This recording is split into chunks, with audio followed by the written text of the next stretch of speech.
J'aimerais juste vous lire les passages et que vous méditiez aussi. وَلَا يُبْدِينَ زِينَتَهُنَّ إِلَّا مَا ظَهَرَ مِنْهَا وَلْيَضْرِبْنَ بِخُمُورِهِنَّ et qu'elles rabattent leur couverture. Khimar, qu'on traduit par voile, mais hijab c'est voile. Khimar c'est pas voile, c'est la couverture qu'on met sur soi. Très bien. Ala juyubihinna sur leur poitrine. C'est ce que le Coran il dit. Il n'a pas dit autre chose. Et c'est étrange effectivement que le passage ne parle pas ni de tête, ni de cheveux, ni autre chose.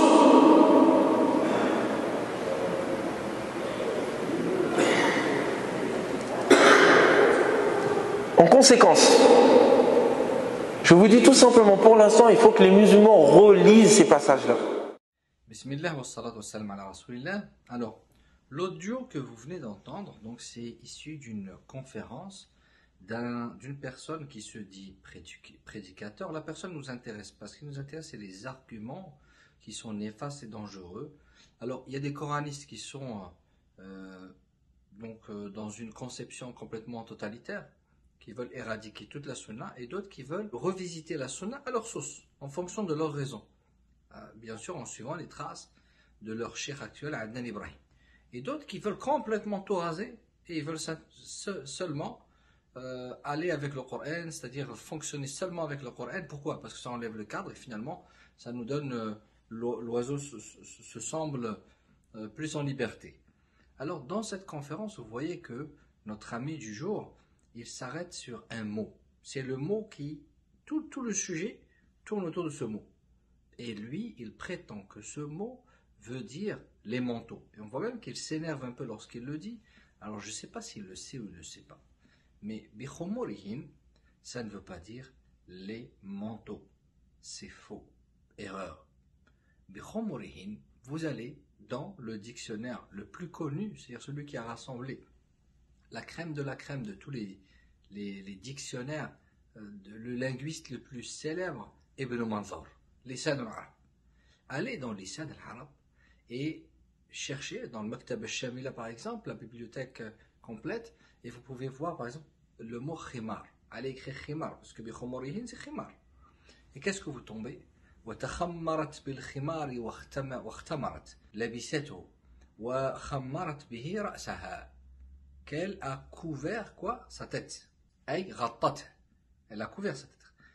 Ensuite, on est les gens les sunnites, non? Donc les sunnites, c'est logique que les sunnites vont aussi regarder ce qui se dit dans la sunna. Alors on a un hadith sahih muslim. Toujours sur le mot, hein. Ce qui m'intéresse, c'est de prendre un angle de vue linguistique tout d'abord, et ensuite on va développer avec les autres éléments qu'on a. Donc ici, Salama radiallahu anha dans le hadith authentique de Sahih Muslim, qu'est-ce qu'elle nous dit?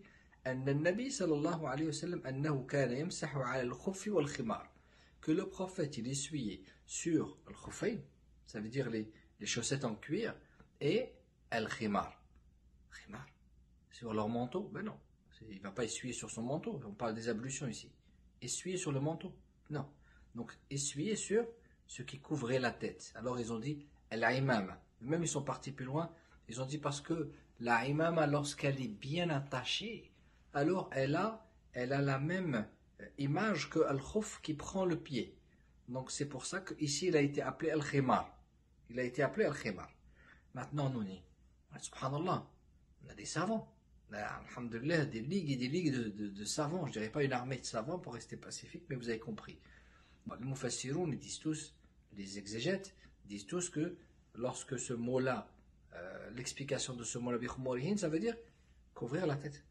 Les hadiths, on a le hadith de Asma, le prophète sallallahu alayhi wa sallam, la sœur de Aïcha radiallahu anha, elle est rentrée chez Aïcha radiallahu anha, et il lui a dit, il faudrait, tu es arrivé maintenant à un certain âge, tu dois couvrir tout ton corps, il ne doit apparaître de ton corps que ton visage et tes mains. Il y a un hadith, subhanallah, nous on est sunnites, mais on ne veut pas utiliser la sunna. On a l'ijma', le consensus de la communauté qadiman wa hadithan, les anciens comme les nouveaux. Alors, ce qui est amusant, c'est que, je ne sais pas, lui, quelle est sa situation, mais j'ai cru l'entendre une fois qu'il n'était pas d'accord avec le consensus, mais une fois, il l'a utilisé. Une fois, il a dit quoi? Il a dit, mais voyez-vous, la prière, on n'est pas parti l'apprendre dans les livres, on nous a appris. Et qu'est-ce que ça veut dire si ce n'est le consensus? C'est qui te l'a appris? Une génération qui l'a appris d'une autre génération, et ainsi de suite. Donc, il y a un consensus des musulmans dans la manière de prier. Donc, le consensus, on a toujours travaillé en tant que musulmans, on a toujours usé du consensus dans le bon sens du terme, bien sûr. C'est quelque chose qui existe et on vit notre religiosité au travers du consensus. Alors, qu'en est-il quand c'est le consensus de toute la communauté? Qadiman wa hadithan. Vieux, dans l'ancien temps comme dans le temps contemporain.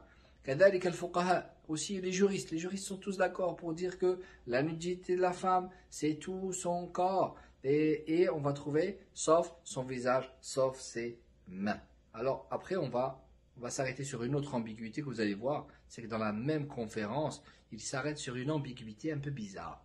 C'est que lorsqu'il clôture, en disant le manteau, il appuie pour cela, parce que lui, ce qu'il a essayé de faire ce jour-là, c'est juste exposer les versets, de dire, voyez-vous de vous-même, voyez-vous de par vous-même, que à aucun endroit dans le Coran, il est dit couvrir la tête. Et c'est ce qu'il dit texto. Et c'est une erreur. C'est ce que ça veut dire. Alors il dit, il n'y a aucun verset qui parle de cheveux ou de tête. Mais quand on dit un chapeau, le chapeau, tu ne vas pas le mettre sur ton pied. C'est logique que tu vas le mettre sur la tête. Attends pas qu'on te parle de cheveux ou de tête lorsqu'on te parle de khimar, parce que ça va de soi qu'on parle de poser sur la tête.